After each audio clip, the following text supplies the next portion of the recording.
chapter 6. The power of skill. No purpose has a future without skill.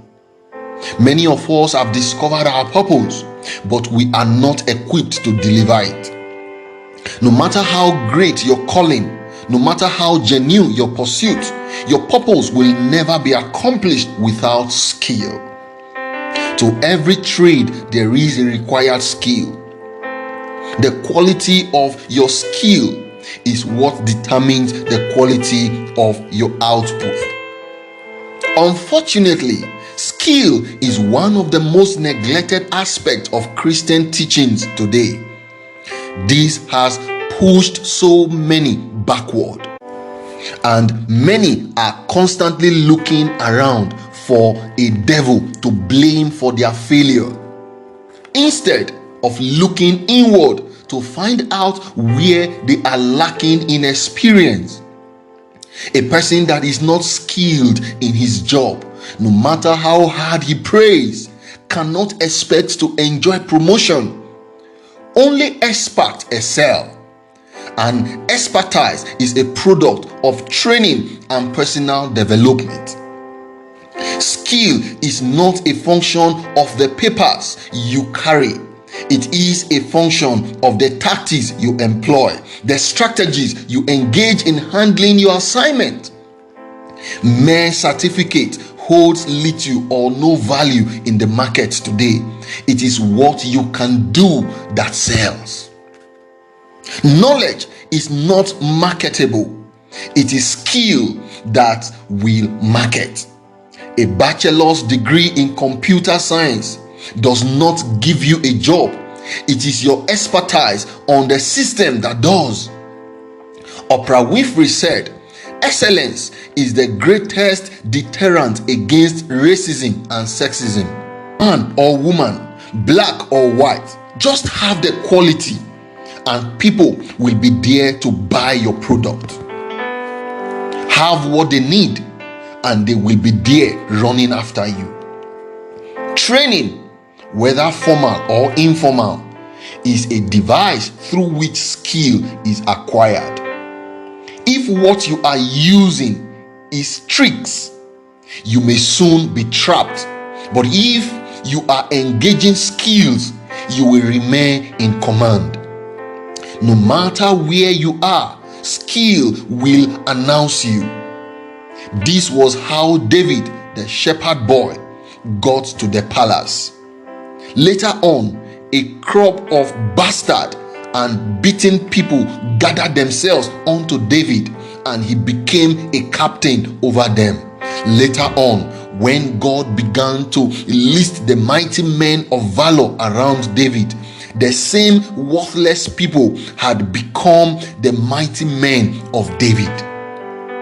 There are 5 biblical instructions that helps us see the need for skill in the pursuit of our purpose. The Bible likens our destiny in life to that of a builder, a farmer, a soldier, a sportsman, and a trader. As a builder, Paul said, "As a wise master builder, I have laid the foundation, and another builded thereon. But let every man take heed how he buildeth thereon." Every pursuit in destiny is like putting up a structure, and we all know that the beauty of your building is a function of your expertise. Jesus again said, "For which of you, intending to build a tower, sitteth not down first and counteth the cost, whether he have sufficient to finish it, lest haply after he had laid the foundation and is not able to finish it, all that behold it begin to mock him." The building of every tower demands high-level skills, else it will end up as an object of mockery. So is it with the journey of life. As a farmer, God, speaking again through Paul, said the husbandman that labors must be the first partaker of the fruits. Those pursuing divine purpose can be likened to farmers, and a lot of skills is required in farming. There is a time to sow and a time to apply your fertilizer, and so on and so forth. It is your expertise that determines the quality of harvest you get. Every common sense farmer would only get common sense results. It takes special sense to get a special harvest. As a soldier, the pursuit of divine purpose is also likened to a career in the army on the battlefield. Thou therefore endure hardness as a good soldier of Jesus Christ. No man that warreth entangleth himself with the affairs of this life, that he may please him who hath chosen him to be a soldier. In the military, skill is the thing. The world is no more threatened by the size of your army, but by its skill. Therefore, if we are soldiers, we need skills, so we don't get killed in the war front. As a sportsman, we are also called sportsmen, athletes, boxers, wrestlers, and so on and so forth. Paul said, Know ye not that they which run in a race run all, but one receiveth the prize? So run that ye may obtain. And every man that striveth for the mastery is temperate in all things. Now they do it to obtain a corruptible crown, but we an incorruptible. I therefore so run, not as uncertainly, so fight I, not as one that beateth the air. You don't go to the wrestling ring just because you are called a wrestler in your village. For instance, you may be a good footballer in your neighborhood, but you will need a coach to refine your gift before playing in the World Cup League.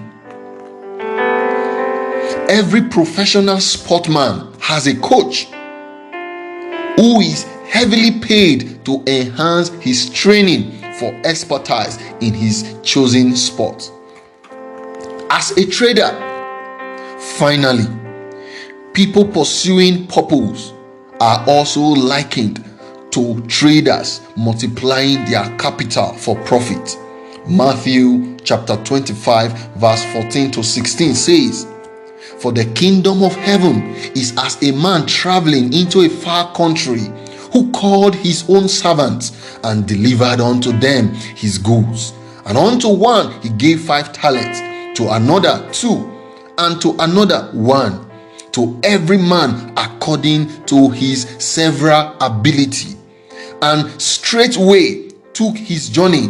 Then he that had received the 5 talents went and traded with the same, and made them other 5 talents.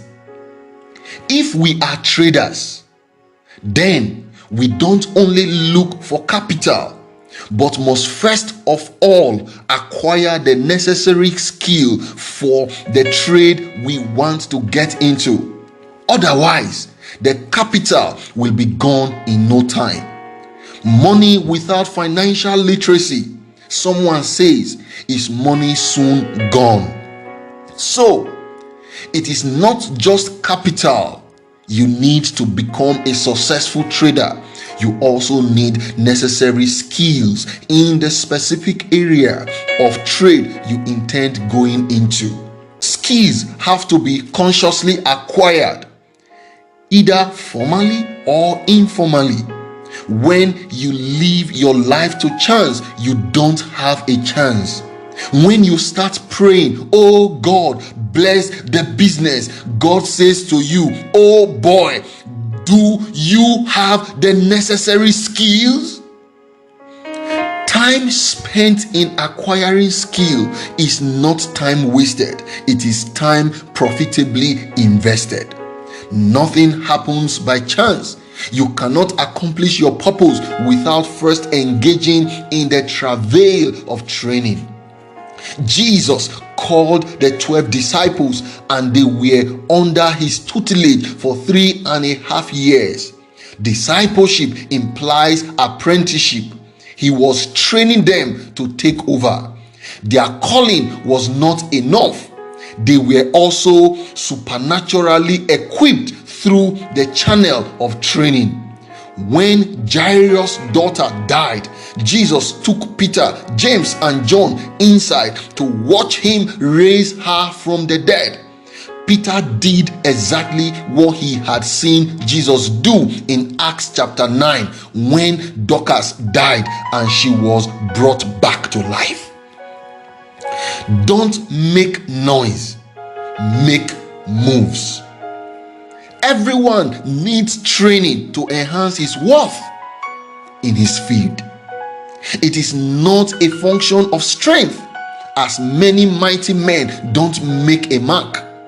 You need to acquire up-to-date skills in order to maintain a leading position. The race of life is not a function of strength, but of skill. Build on your expertise, and the world will respect you for it. You don't have to make noise to make news. As a matter of fact, the more noise you make, the more of a nuisance you are likely to become. You don't need to make noise to make news. You make move to make news. The moves you make determines the waves you cause, and the waves you cause determines the news you make. So, it's time to make moves for needed skill acquisition so you can begin to cause waves in your field and begin to make news in the ultimate. Note Psalms chapter 78 verse 70 to 72. Proverbs chapter 22 verse 29.